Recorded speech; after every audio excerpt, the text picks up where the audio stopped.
Hey guys, welcome to Bolt from the Blue. My name is Sam. I'm going to get into a reading for you. So, first time on the channel using these. These are the Y-Spell Starlight Tarot cards, Blue Edition. So we'll see what comes out. These are pretty much the traditional tarot.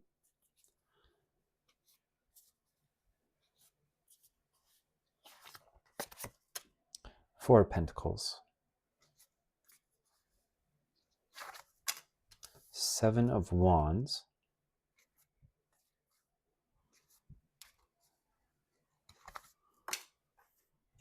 Page of Swords.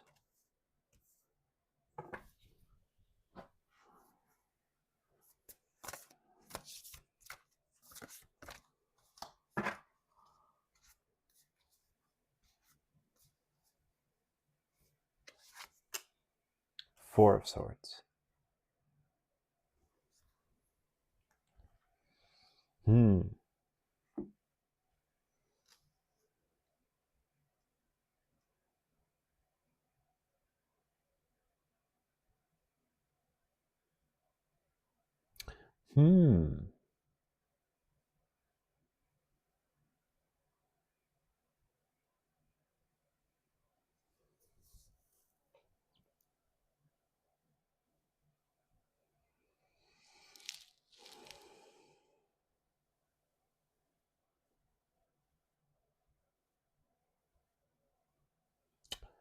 So,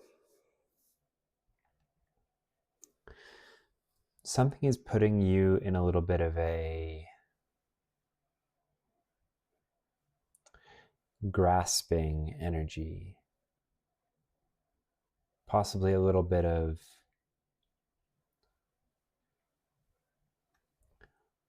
acting out of a little bit of lack. Anyway, you're feeling like these pentacles that you've worked for, that you've saved up, this grounded materiality, whatever it is, finances, a living space, whether it's, it doesn't matter what it is. It's this mindset of lack, or like the grasping, the holding on, that's creating this defensive energy where, so the Seven of Wands is traditionally like having to defend your position against outside energies or people who disagree, that sort of thing. But in this case, 3/4 of these wands might not actually be real. It's just that when you're in this energy of clinging on to your pentacles, you get defensive of them.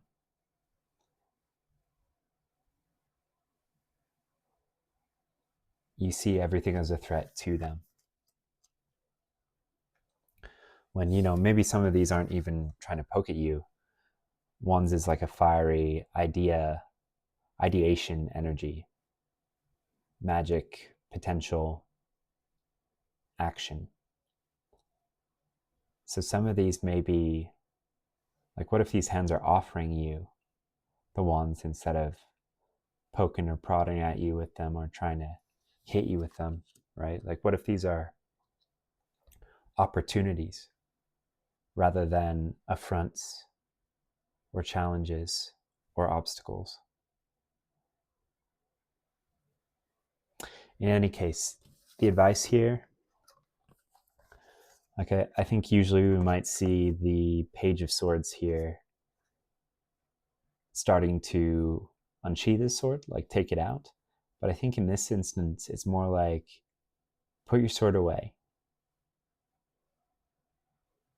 Stop thinking so much, right? With the sword's energy, the logicking your way through, taking out your sword to just cut through all the nonsense, and because there's some encouragement here that perhaps you can't see the opportunities from the obstacles until you've sheathed your sort of logic and you've taken a good long rest, until you're in the energy of non-action, reflection, rest. Not reflection, like I can feel someone being like, okay, I'll reflect so I can figure it out. And that's not what it is. It's relaxing and allowing it to come to you, allowing the understanding to bubble up from the deep mind.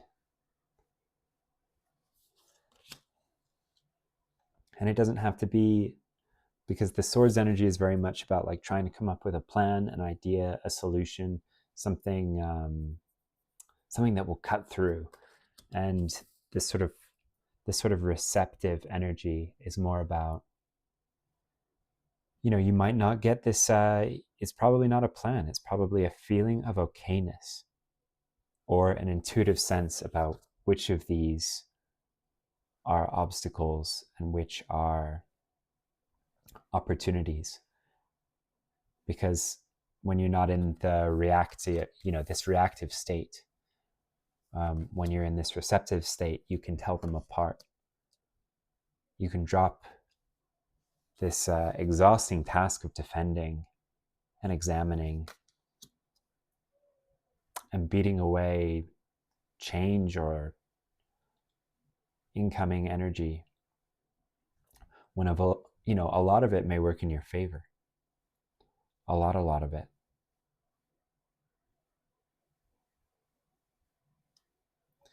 Or if you're like, no, Sam, like all 7 of these wands suck, then a question is, how useful is it to continue this, right? This exhausting defense, when you could sink in and through it with this energy. Reactive versus receptive. Which is wiser? Which is more useful? Which makes your nervous system feel better? Choose that one. Choose that approach.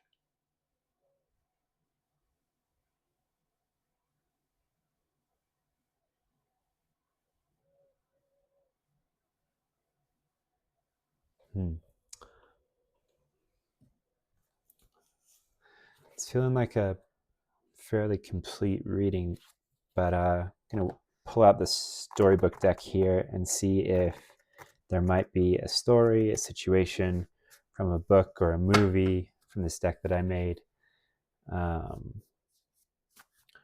an epic tale of humanity that may be able to add another useful perspective. Because when we're in this energy, we're very reactive even to things that can be helpful, right? So my hope is that there's something here that can help you to see through that energy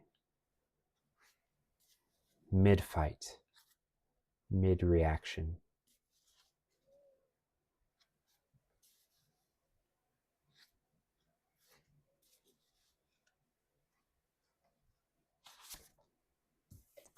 Detective Del Spooner and Sunny, the modified NS5 series robot. This is card number 85 from the movie I, Robot. All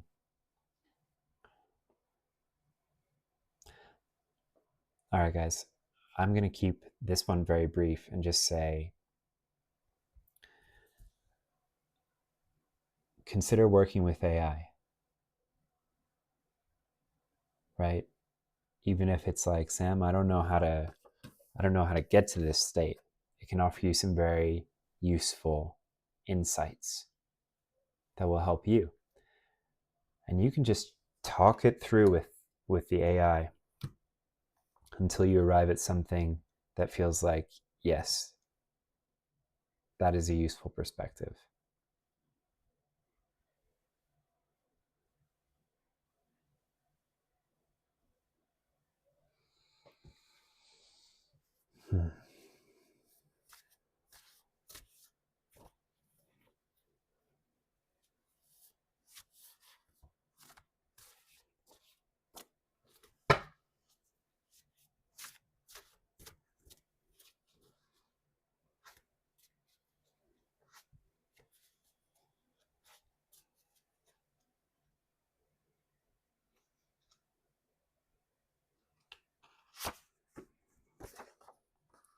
Jojo's mom dancing on the wall.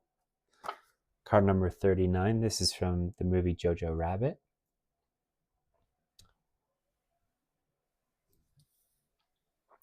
This card comes out to remind you to dance to please God, if only the God within, and that you need no other reason.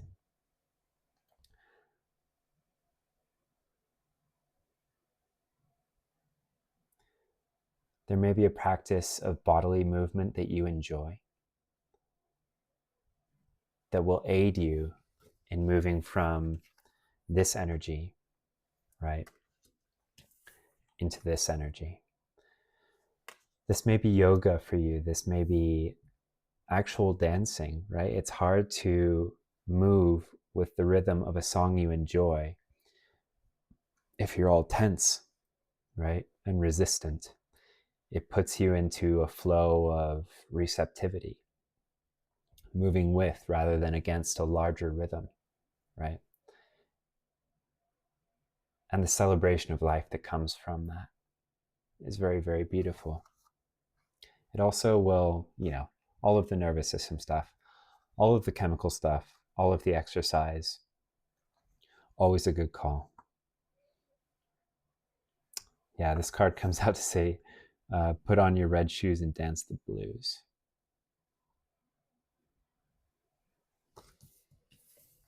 You already got the red shoes on. Instead of fighting shoes, make them dancing shoes. My favorite college professor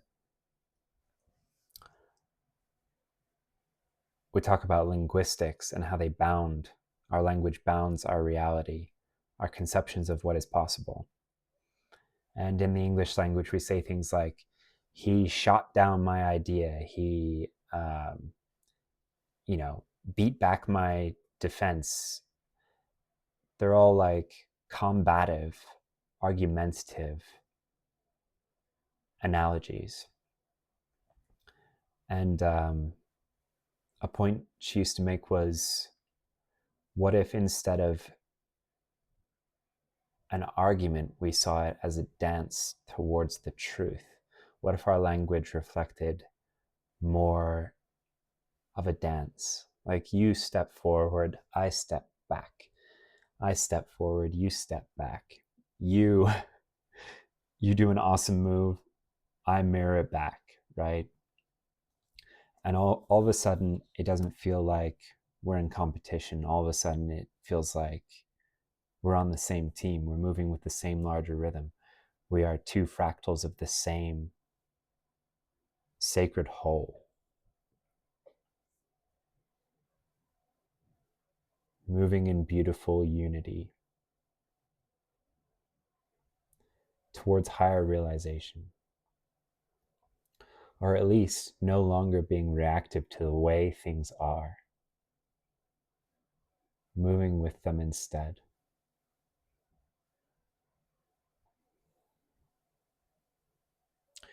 Even when the flow is uncomfortable at first. Have you ever...